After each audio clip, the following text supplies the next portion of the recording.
કાલે પણ બધાને કીધું હતું કે 20-22 વર્ષ સુધી મા બાપ જે દીકરીને એક દીકરાને પ્રેમ આપે એ 20 વર્ષના પ્રેમને ના ભૂલવો જોઈએ, થોડા ગાળાના ટૂંકા ગાળાના પ્રેમમાં ના આવે.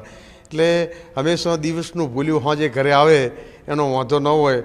એક મારવાડીમાં કહેવત છે, ઢોલા થાંસું ઢોર ભલા ખાય જંગલરો ઘાસ, સોંજ પડે દી હાથ મેં કરે ઘરની આશ. એટલે આખીરે ઘરની આશ કરી અને આ દીકરી ડાઈ કહેવાય કે સમજીને સમાજનું ને પરિવારનું માન વધારીને પાછી આવી ગઈ છે. ખાસ કરીને પ્રેમ લગ્ન પણ કરી દીધા હતા. કઈ રીતે આ સમગ્ર મામલો તમે બહાર લાવવામાં આવ્યો? વંદન કરું છું, નમન કરું છું ગુજરાતના માલધારી સમાજને. રાજસ્થાનનો અમારો સમાજ રબારી સમાજ ચિંતિત હતો.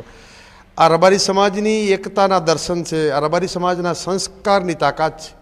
સર્વ સમાજે પોરબંદરથી પાલનપુર, નડાબેટથી નવસારી સુધીનો આખો ગુજરાતભરનો રબારી સમાજ ચિંતિત. સતત ફોન આવતા હતા, જ્યાં જરૂર પડે ત્યાં કદાચ ભેગું થવું પડે તો લાખોની મેદનીમાં સમાજ એકતાના દર્શન કરવા તૈયાર હતો.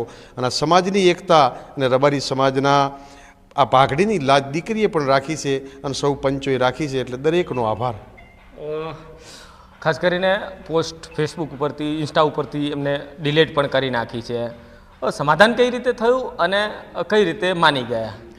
એ રીતે કે એને કીધું કે આખીર તો મા બાપે બહુ દુઃખી થઈને, આ ગરીબ પરિવાર હતો, એમણે આને ભણાવી અને એનામાં જે કુદરત, જો આ બધી કુદરતી કળાઓ છે, રાગી પાગીને પારખું ચોથો નાડી વેદ, આટલાને ગુરુનો ઓટોમેટિક રાગ નીકળે, પગ જોઈને કહી દે, ચહેરા જોઈને કહી શકે, એના કોઈ ગુરુ નથી હતા. આને કુદરતે રાગ આપ્યો હતો તો એના મા બાપે બિચારે પાટણ મુકામે મૂકી અને બધે ખૂબ મદદ કરી.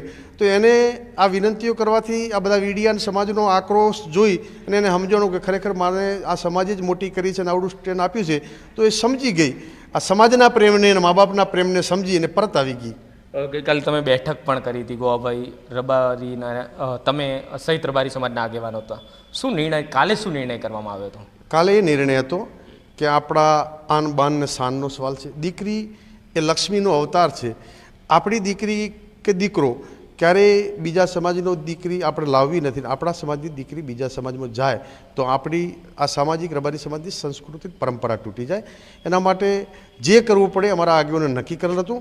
અને અમે એમના સમાજના પણ લોકોએ કીધું હતું કે અમે કોઈ પણ સંજોગે આપણે સર્વ સમાજો સાથે રહીને જ્યારે કોઈ બનાવ બને તો સમાજના પંચો ભેગા થઈને રસ્તો કાઢે. એટલે વડીલોએ સુંદર રસ્તો કાઢી અને સુખદ સમાધાન થઈ ગયું છે. ઠાકરજીભાઈ, ચૌધરી સમાજ હોય, રબારી સમાજ હોય, બંને સમાજો સાથે બેસીને આ નિર્ણય કર્યો છે. કઈ રીતે કોઈ અગવડતા, સામાજિક અગવડતા પડી આ નિર્ણય કરવામાં? બિલકુલ નહીં. ઘણા સમાજો, જાગીરદાર સમાજના તો અમારા કંઈક કોકરેજ બાજુના વિડીયો આવ્યો હતો કે જાગીરદાર સમાજ રબારી સમાજની સાથે છે.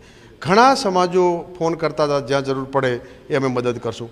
તમામ સમાજોએ જ્યારે અવાજ ઉપાડ્યો કે આ દીકરી કલાકાર હોય અને એની અસર બીજી દીકરીઓ પર પડે, બીજા મા બાપો દીકરીને ભણાવતો ડરે, જેના કારણે કલાકાર છે ને પરત આવે તો એનો મેસેજ સારો જાય અને ઇતિહાસનો સુવર્ણ અક્ષરે રબારી સમાજનું નામ લખાશે. કાયદાકીય રીતે પ્રેમ લગ્ન છે તે પરિપક્વ ઉંમરમાં થાય છે અને કિંજલે એ લગ્ન પણ કર્યા છે. હવે કઈ રીતે એને અન્ય જગ્યાએ તમે જે એનું સમાધાનકારી વલણ અપનાવીને ક્યાં લગ્ન કરાવશો?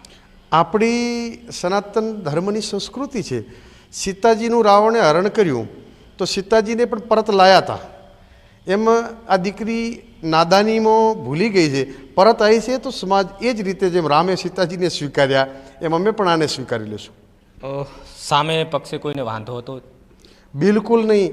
એ છોકરાના મા બાપ, એનો સમાજ એ અમારી સાથે ખભે ખભો મિલાવીને મદદ કરવા તૈયાર હતો.